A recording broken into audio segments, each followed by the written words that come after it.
உலகெங்கும் உள்ள ஜோதிட நண்பர்களுக்கும் ஆன்மீக நண்பர்களுக்கும் இனிய வணக்கங்கள். நான் உங்கள் மோசஸ் உளவியல் ஜோதிடர், சென்னையில் இருக்கேன். இந்த சனி பெயர்ச்சி ஏன்னாக இன்னைக்கு எந்த யூடியூபர் திறந்தாலும் சனி பெயர்ச்சி, 7.5 சனி, 8.5 சனி, 9.5 சனி, இப்படின்னு பார்த்தீங்கன்னா அஷ்டம சனி, அட்டாஷ்டம சனி, இப்படி பல சனி பகவானை பற்றின ஒரு பயமும் பீதி அப்படியே வைத்த யூடியூப்பை பார்த்தா முடிஞ்சு போச்சு அன்றைக்கே லைஃப்ன்ற மாதிரியான தகவல்கள். என்னடா இந்த சனி பெயர்ச்சி? சரி, இது சனி பெயர்ச்சின்னா சனி பகவான் அவ்வளோ ஒரு கொடூரமான ஆளா அப்படின்ற மாதிரி சனி பகவானை பார்த்து அலறக்கூடிய, பயந்து ஓடக்கூடிய அளவுக்கு அவரை அப்படி ஒரு டெரரிஸ்ட் மாதிரி அவரை வச்சிருக்காங்க. ஆனால் உண்மையாகவே நம்ம பார்த்தீங்கன்னா சனி பகவான் அப்படிப்பட்டவரா?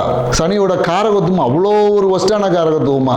இல்லை சனி பார்த்தா கோடி நன்மை, சனியை கொடுக்கறதுக்கு என்ன சொல்லுவாங்க, சனி பகவான் கொடுத்தா தடுக்கிறதுக்கு ஆள் இல்லைன்னு நம்ம சொல்லக்கூடிய அதே நண்பர்கள் தான் சனி பகவானை பற்றி இப்படி ஒரு விஷயங்களை சொல்லி நம்மளை பயம், குழப்பம், மனுஷன் எதையா பண்ணுறது அப்படின்ற ஒரு தயக்கம், குழப்பம் எல்லாத்தையும் போட்டு நம்மளை அப்படியே ஒரு முடிவெடுக்க முடியாமல் ஒரு திணற அடிக்கக்கூடிய தன்மையில் கொண்டு போய் விட்டுட்டு, இங்கே போனால் இந்த பரிகாரம் செய்கிறது, அங்கே போனால் அந்த பரிகாரம் செய்கிறது, பரிகாரமே செஞ்சுட்டு அப்புறம் வாழ்க்கை எப்படி தான் வாழ்கிறது, இப்படின்ற ஒரு குழப்பங்கள் எல்லாம் உங்களுக்கு இருக்கும். இதுக்கு எல்லாத்துக்கும் இந்த ஒரு காணொலியை முழுசாக பாருங்கள், மொத்தத்துக்கும் உங்களுக்கான விடை கிடைச்சிடும். ஸோ இந்த சனி பகவானா என்ன? முதல்ல சனி பகவானும் ஒன்றும் இல்லைங்க. ஏன்னா சனி பகவான் பார்த்தீங்கன்னா, சனின்ற கிரகம் நீங்கள் பால்வழி மண்டலத்தில் எடுத்தீங்கன்னா சூரியன்லேருந்து மிக தொலைவில் இருக்கக்கூடிய கிரகம் நம்ம சொல்லுவோம். ஸோ அதனால் சனியோட நகர்வு ரொம்ப ஸ்லோவான நகர்வு. ஸோ ஏன் தூரமாக இருக்குது அப்படின்றது பால்வழி மண்டலத்தில் இருக்குது. ஸோ பால்வழி மண்டலத்தில் சூரியனோட தூரமாக இருக்கிறதுனால அந்த இடத்துல வெப்பத்தோட தன்மை கொஞ்சம் கம்மியாக இருக்குது. அப்போ வெப்பத்தோட தன்மை கம்மியாக இருக்கும்போது அது ஆட்டோமேட்டிக்காக குளிர்ச்சி தான் இருக்கும்.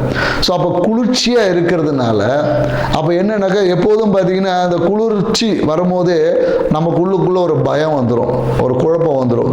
ஏன்னா இதே வெப்பம் அதிகமாகும் போது நம்ம என்னன்னாக்கா இந்த பனிக்காலத்துலலாம் எடுத்து பார்த்தீங்கன்னா ஒரு சோம்பல், ஏன்னா இந்த மார்கழி மாதம்லாம் பார்த்தீங்கன்னு வச்சுக்கிங்களேன், மார்கழி மாதம், தை மாதம்லாம் பார்த்தீங்கன்னா ஒரு சோம்பல் இருக்கும். ஏன்னா அப்போ பனி, முன்பனி பின்பனி காலம் இருக்குது. இந்த காலகட்டத்தில் பார்த்தீங்கன்னா உடம்பு சுறுசுறுப்பாக இருக்குது, ஒரு சோர்வாக இருக்குது. அதனால தான் பிரம்ம முகூர்த்தத்துலேருந்து காலையில் கோலம் போட சொல்லிலாம் நம்மளுடைய வழிபாட்டு முறைகளில் நிறைய முறைகள் கொடுத்துருக்காங்க. ஸோ இதே தான் சனி பகவானோட தன்மைனா குளிர்ச்சி, இவ்வளோதான். குளிர்ச்சினாவே அங்கே பயம், இருட்டு. ஸோ இவ்வளோதான் விஷயங்கள். ஏன்னா இந்த குளிர்ச்சி நம்ம உடம்புக்குள்ளே வந்துட்டாவே நம்மளுடைய விஷயங்கள் எல்லாமே பார்த்தீங்கன்னா பிரச்சனைக்குரியதாக மாறும். அதே குளிர்ச்சி தான் பல விஷயத்தை சரி பண்ணக்கூடியதாக இருக்குது. இப்போ ஏன்னா சனி பகவான் நிற்கக்கூடிய பாவம்னு சொல்லக்கூடிய அந்த 3, 6, 11 இந்த பாவத்தில் நின்னா நற்பலன்களை கொடுப்பாருன்னு சொல்கிறோம். மற்ற பாவங்கள் இருந்தால் கெடுபலன்களை கொடுப்பாருன்னு சொல்லி நம்மளோட ஜோதிட சாஸ்திரம் சொல்லுது. உண்மையாகவே நற்பலன் எப்படி கிடைக்குது, கெடுபலன் எப்படி நடக்குது, இவ்வளோதாங்க விஷயம். இதை தெரிஞ்சால் உங்கள் வாழ்க்கையில் இந்த சனி பயிற்சியில் எந்த சனி பயிற்சி வேணாலும், சனி எந்த பாவத்தில் இருந்தாலும் அதை நம்ம எதிர்கொள்ள முடியும். ஸோ இப்போ இந்த 3ஆம் பாவத்தில் சனி பகவான் இருக்காரு. 3ஆம் பாவம் என்பது ஜோதிடத்தை பொறுத்தவரையும் விஜய வீரியஸ்தானம். ஸோ விஜய வீரியஸ்தானம், இந்த விஜய வீரியஸ்தானத்தில் சனி பகவானுக்குமா அந்த குளிர்ச்சி தன்மை வேணும். ஏன்னா அந்த இடத்துல நம்ம அதிகப்படியான வெப்பம் இருந்தால் என்ன ஆகும்னா நம்மளுடைய அந்த விந்தணுக்கள்னு சொல்லக்கூடிய எல்லாமே அந்த வீரியம் என்பது அடிபட்டு போகும். தேவையற்றத விரயம், உயிராற்றல் விரயம் அங்கே ஏற்பட்டுரும். அப்போ உயிராற்றல் விரயம் ஏற்பட்டால் நம்மளால் எந்த ஒரு விஷயத்தையும் முழுமையாக செய்ய முடியாது. நம்மளோட ஆயுள் என்பது குறையக்கூடிய வாய்ப்புகள் இருக்குது. ஏன்னா நம்மளோட வீரியம் எந்த அளவுக்கு, அதனால தான் நம்மளால் பார்த்தீங்கன்னா இந்த வீர விளையாட்டுகள்லாம் வச்சாங்க. எதுக்கு வச்சாங்க? அந்த காளை அடக்கிற போட்டிலாம் வச்சாங்க. ஏன்னா அந்த 3ஆம் பாவம் வலுக்கும் போது தான் அந்த மரணத்தை எதிர்த்து போராடக்கூடிய ஆற்றல் நமக்கு கிடைக்கும். ஸோ அப்போ அந்த 3ஆம் பாவத்தை எப்படி இருக்குன்னா கொஞ்சம் குளுமையாக இருக்கணும். குளுமையாக இருந்தால்தான் நம்மளோட அந்த உயிர் ஆற்றல்னு சொல்லக்கூடிய, ஏன்னா அதனால தான் சனி ஈஸ்வரன் பட்டம் எதுக்கு சும்மாவாக கொடுத்தாங்க? ஈஸ்வரனாவே என்னன்னா அவர் தான் ஆயுள் காரகன். அப்போ ஆயுள் எப்படி இருக்கும்? 3ல் சனி பகவான் இருந்தால் நம்மளோட வீரியம் என்பது அந்த வெப்பத்தினால் விரயம் ஆகாமல் வீரியம் என்பது நீண்டதாக இருக்கும். ஸோ அப்போது நம்ம எடுக்கக்கூடிய காரியங்கள் எல்லாம் நிதானமாக எடுத்து வெற்றி அடையக்கூடிய வாய்ப்புகள் ஆட்டோமேட்டிக்காக வந்துடும்.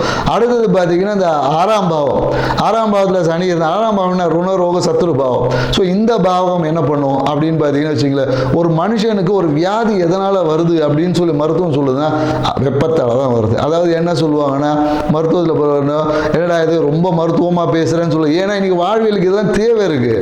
உங்கள் வாழ்வியலே ஒட்டி தாங்க ஜாதகமும் நடக்குது, எல்லாமே இருக்குது. ஸோ அல்கலைன் அசிடிக் கண்டிஷன், உங்கள் உடம்பு எப்போ அசிடிக் கண்டிஷன் வருதோ, அசிடிக் கண்டிஷன் என்பது வெப்பம், அல்கலைன் என்பது குளிர்ச்சி. அப்போ நீங்கள் குளிர்ச்சி என்பது சனி பகவான் தான் குளிர்ச்சி. அங்கே குளிர்ச்சி அல்கலைன் என்பதே சனி பகவான். ஏன்னா நீங்கள் லெமன் சால்ட் போடும் போது அது அல்கலைன் வாட்டர். அப்போ அல்கலைன் சனியோட காரகத்துவம் தான் எலுமிச்சம்பழமே. ஸோ அப்போ அங்கன்னா அல்கலைன் வாட்டர் என்பது சனி பகவான் தான். அப்போ கேன்சரை குணமாக்கக்கூடிய ஆற்றல் கூட அதில் இருக்குன்னு தான் சொல்லுவோம். அல்கலைன் வாட்டர் குடித்தா கேன்சரை குணமாகும் என்று இன்னைக்கு மருத்துவம் ஒத்துக்குது. ஸோ அப்போது அந்த ருண ரோக சத்துரு 6ஆம் பாவத்தை சனி பகவான் இருந்தால் இருக்கக்கூடிய மொத்த நோயும் காலி, நோயே இல்லை. எதிரி என்பதே நமக்கு கிடையாது, எதிரியே நண்பன் ஆயிடுவான். ஸோ அப்போ அந்த இடத்துல நம்ம வந்து வெப்பம் அதிகமாக இருக்கணுமோ, அது என்னது நம்ம கேன்சர், இன்னைக்கு எய்ட்ஸ், இன்னைக்கு சொல்லக்கூடியத பல வியாதிகள் எதனால் வருதுன்னா உடலில் அசிடிக் கண்டிஷன், அதாவது வெப்பம் அதிகமாக வருது. அந்த இடத்துல நமக்கு குளிர்ச்சி ஏற்படும் போது அதுவே குணமாக்கும் மருந்தாக இருக்குது. ஸோ அதனால் சனி பகவான் 6ல் இருந்தால் அபரிவிதமான நல்ல பலன் சொல்கிறாங்க. அதே 11ஆம் பாவம், 11ஆம் பாவம் லாபஸ்தானம், மனமகிழ்ச்சி. இப்போ லாபம் மனமகிழ்ச்சி எங்கே இருக்கும்னா, இப்போ நம்ம மனமகிழ்ச்சிக்காக எங்கே போகிறோம், ஊட்டி கொடைக்கானல் தான் போகிறோம். ஊட்டி கொடைக்கானல்னா என்ன, குளிர்ச்சியான பிரதேசங்கள், மலை பிரதேசம் போகும்போது ஹாப்பியாக ஹனிமூன்லாம் போகிறாங்க. எதுக்கு போகிறாங்க, குளிர்ச்சி. அப்போ அந்த குளிர்ச்சி இருக்கும்போது தான் மனம் என்பது மகிழ்ச்சி அடையும். மனம் என்பது தேவையில்லாமல் எங்கே, மனம் என்பது அதிகப்படியான வெப்பத்தினால மனம் என்பது அலைபாயும். ஆனால் அந்த இடத்துல அலை போயாமல் அப்படியே கூலாக நிற்கும் போது உங்கள் லாபம் மன மகிழ்ச்சியெல்லாம் பெருகும். ஸோ அப்போ இந்த சனி பெயர்ச்சி, ஏன்னா இந்த அறிவியல் பூர்வமாக சில விஷயங்களை ஏன் இவங்க நம்ம சொல்கிறோன்னா, எல்லாரும் ஆன்மீக ரீதியாக நிறைய கருத்துக்கள் சொல்லியிருப்பாங்க. இங்கே அறிவியல் பூர்வமாக ஏன் சொல்லணும்னா, இன்னைக்கு மக்கள் அறிவியலை தான் நம்புற, அறிவியல் சொல்ல தான் ஏற்றுக்கு நம்ம இன்னைக்கு போகிறோம். அப்போ அறிவியல் பூர்வமாக ஒரு விஷயத்தை அணுகும் போது இந்த சனி பேச்சில் எந்த கிரக பேச்சையும் இலகுவாக நம்மளால் கடந்து அந்த தன்மையிலேருந்து நம்ம ஜெயிச்சு மேன்மை பெற முடியும். நம்ம வாழ்க்கையை அடுத்த ஒரு நிலைக்கு கொண்டு போக முடியுமானா கண்டிப்பாக முடியும். ஸோ அதை தான் நம்ம இங்கே சொல்ல வருது. ஏன்னா இந்த கோயில்கள் நிறைய பரிகாரங்கள் சொல்லப்படுது. இந்த கோயிலுக்கு போனால் என்ன நடக்கும்னா, நம்மளுடைய ஏன்னா சனியோட தத்துவம் பார்த்தீங்கன்னா ஆகாய தத்துவம். அதாவது என்னென்னாக்கா கோயில்கள் எல்லாமே விமானம் வச்சுருப்பாங்க. பழங்காலத்து கோயிலில் பார்த்தீங்கன்னா இந்த 12 வருஷம் இந்த குடமுழுக்கெல்லாம் போடுவாங்க, அந்த விமானம் சொல்லுவாங்க. அந்த விமானம் என்பது என்னென்னாக்கா பிரபஞ்சத்தோட தொடர்பு இருக்கும். அப்போது அந்த விமானத்தின் வழியாக நீங்கள் கோயிலுக்கு போக உங்களோட ஆகாய தத்துவம் என்பது விரிவடையும். ஆகாயம் நமக்கு எந்த அளவுக்கு இடம் கொடுக்குதோ அவ்வளோ தூரம் நம்மளுடைய லக்ஸரி லைஃப் என்பது இருக்கும். அப்போ தான் மற்ற பஞ்சபூதங்கள் நெருக்கடி இல்லாமல் அதனுடைய வேலையை செய்வதுக்கு. அப்போ ஆகாயம் என்பது அந்த இடத்துல விரிவடையும். விரிவடைந்த ஆகாயத்தோடு நம்மளோட வாழ்வியல் முறை பெற, வெறுமனே கோயிலுக்கு போயிட்டு வந்து 2 பேருக்கு அன்னதானம் கொடுத்துட்டு வந்துட்டு சனி பகவானோட விஷயம் தீர்ந்துருமானா கண்டிப்பாக தீராது. உங்களோட வாழ்வியல் முறையிலும் கண்டிப்பாக மாற்றங்களை ஏற்படுத்தணும். அப்படி ஏற்படுத்தக்கூடிய மாற்றம் மட்டும்தான் இந்த சனி பயிற்சியிலிருந்தும், எல்லா சனி பயிற்சியிலிருந்தும், எல்லா கிரக பயிற்சியிலிருந்தும் உங்கள் வாழ்வை மேன்மை அடைய முடியும். அந்த ஒரு விஷயத்தை தான் நம்ம ஒவ்வொரு ராசி பிரகாரம் இப்போ நம்ம பார்க்க போகிறோம். ஸோ வாங்க நம்ம போகலாம். கும்பராசி, ஏன்னா எப்போதும் சுறுசுறுப்பாகவும் ரொம்ப ஆக்டிவாகவும் எப்போதும் எப்படி சொல்கிறதுன்னா ஒரு பரபரப்பாக இருக்குது செயல்படக்கூடிய கும்பராசி. இந்த கும்பராசியில் இருக்க பெண்கள் தான் பார்த்திங்கன்னா எப்போதும் கொஞ்சம் மந்தமாக இருக்காங்க. ஆனால் ஆண்கள் பார்த்திங்கன்னா மிகவும் என்னென்னாக்கா ஒரு அறிவு என்பது என்னென்னாக்கா இவங்களுக்கு அனுபவ அறிவு தான் சொல்லுவாங்க. ஏன்னா இவங்க கை பார்த்திங்கன்னா சும்மாவே இருக்காது, ஏதாவது பரபரன்னு ஏதாச்சும் ஒன்று நோண்டிட்டு இருப்பாங்க, கை ஆட்டிகிட்டு இருப்பாங்க. நீங்கள் கும்பராசிக்காரங்களை பார்த்தீங்கன்னு வச்சுக்கிங்களேன், கைகள் வந்து சும்மா இருக்காது, ஏதாச்சும் ஒன்று நோண்டிக்கிட்டே இருப்பாங்க. அதிகமாக அந்த ஃபோன் நோண்டுறது. அதனால தான் இவங்களுக்கு பார்த்தீங்கன்னா இந்த ட்ராவலிங் ரொம்ப பிடிக்கும். ஏன்னா ட்ராவலிங்கே அதிக விரும்புவாங்க கும்பராசி. ஏன்னா நிறைய டிரைவர்ஸ்லாம் பார்த்தீங்கன்னா கும்பராசிக்காரங்களாம் நிறைய பேர் இருப்பாங்க. ஸோ இப்படிப்பட்ட கும்பராசிக்காரங்களுக்கு இந்த சனி பயிற்சி எப்படி இருக்கும் அப்படின்னு பார்த்தீங்கன்னா, ராசி அதிபதி 12ஆம் அதிபதியான சனி பகவான் 2ல் உட்கார. 2 என்பது வருமானம், படிப்பு, குடும்பம். ஸோ இந்த ஸ்தானத்தில் சனி பகவான் உட்காரும் போது அப்போ உங்களோட வருமானத்தை கண்டிப்பாக மேன்மைப்படுத்தும். ஆனால் அந்த வருமானம் எப்படி வரும்னு பார்த்தீங்கன்னு வச்சுக்கிங்களேன், நீங்கள் சம்பாரிச்சு வருதோ இல்லையோ மற்றவங்களுடைய பணம் உங்கள் கையில் வரும். மறைமுகமாக இந்த காலகட்டத்தில் என்னென்னாக்கா அந்த கவர்மெண்ட் அந்த சார்ந்த விஷயங்கள் இல்லை அரசியல் சார்ந்த விஷயங்களில் தொடர்பு இருக்கிறவங்களோட அவங்களுடைய அந்த பணம் உங்கள் கையில் வரும். அதாவது பினாமி ஆக்ட்னு சொல்லுவோம் இல்லையா, கும்பராசிக்காரங்களும் அந்த பினாமி சொத்து இந்த காலத்தில் அதிகமாக சேரும். அந்த வகையில் மிகப்பெரிய அதிர்ஷ்டத்தை நீங்கள் அடைய போகிறீங்க. இதில் எந்த ஒரு மாற்றம். ஆனால் உங்களுடைய லாபம் என்பது குறைய தான் வாய்ப்பு. நீங்கள் இந்த காலகட்டத்தில் எவ்வளோ உழைச்சாலும் லாபம் கம்மியாக தான் இருக்கும். ஸோ அதனால் இது நீங்கள் கொஞ்சம் பக்குவம் அடைஞ்சிக்கணும், வேறு வழி இல்லை. ஏன்னா இதுக்காக நீங்கள் செய்யக்கூடிய ஒரே ஒரு விஷயம் என்னென்னாக்கா கொஞ்சம் சுறுசுறுப்பாக இருக்கணும். சோம்பலை தடைகளை நீக்கணும். மேலும் என்ன பண்ணலான்னா இந்த காலகட்டத்தில் உங்கள் கண்களை ரொம்ப கவனமாக பார்த்துக்கோங்க. ஏன்னா கண்கள் சார்ந்த பிரச்சனைகள் கும்பராசிக்காருக்கு இந்த காலகட்டத்தில் வர வாய்ப்புகள் இருக்குது. ஸோ பார்க்கறது எல்லாமே நீங்கள் நம்பாமல் அதுக்கு பின்னாடி என்ன இருக்குது என்ற ஒரு விஷயத்தை புரிஞ்சுக்கணும். ஏன்னா இவங்களுக்கு என்னென்னாக்கா இந்த மனம் பார்த்தீங்கன்னா அப்படியே ஒரு எப்போதும் ஒரு ரொமான்டிக் ஒரு ஆய்வு பண்ணுறது, ஒன்றும் ரொமான்ஸாக இருக்கும், இல்லை ஆய்வு பண்ணிகிட்டு இருக்கோம், ரெண்டும் சார்ந்ததான் கும்பராசி இருக்கும்.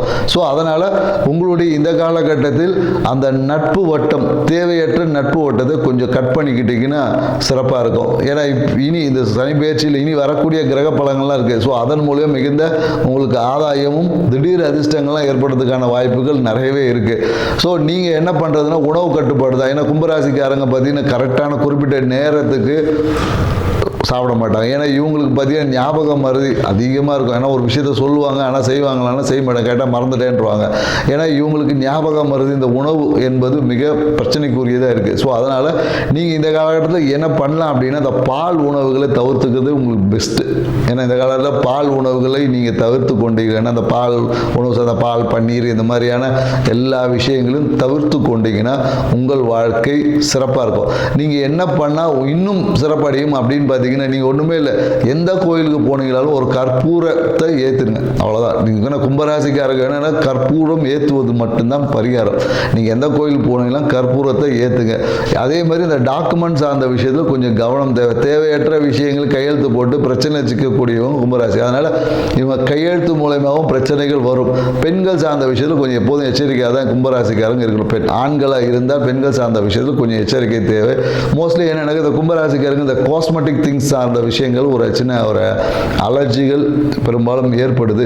ஸோ அதனால் பெண்கள் தான் உங்களுக்கு நல்லதும் பண்ணுவாங்க, கெட்டதும் பண்ணுவாங்க. ஸோ அதை தான் சொல்ல, ஏன்னா பெண்களை தவிர்க்கணும் நம்ம முழுமையாக சொல்ல. பெண்கள் மூலம் ஆதாயமும் இருக்குது, அதன் மூலமாக ஒரு அழுத்தமும் ஏற்படும். ஸோ அதனால் கொஞ்சம் எச்சரிக்கை தேவை. உங்களுடைய வேகத்தை இப்போ குறைத்து விவேகமாக இருக்கணும், அவ்வளோதான். ஏன்னா கும்பராசிக்காரங்க நம்ம பரிகாரமாக சொல்வது 3 விஷயம். ஒன்று வேகத்தை குறைத்து விவேகமாக இருக்கணும். இன்னொன்று என்னென்னாக்கா இந்த பால் உணவுகளை தவிர குறிப்பிட்ட நேரத்தில் உணவு சாப்பிடணும். இந்த 3 விஷயங்கள் செய்தாங்கன்னா இவங்க வாழ்க்கை இந்த சனி பயிற்சியில் எல்லா சனி பயிற்சியும் சிறப்பாக இருக்கும். நன்றி, வணக்கம்.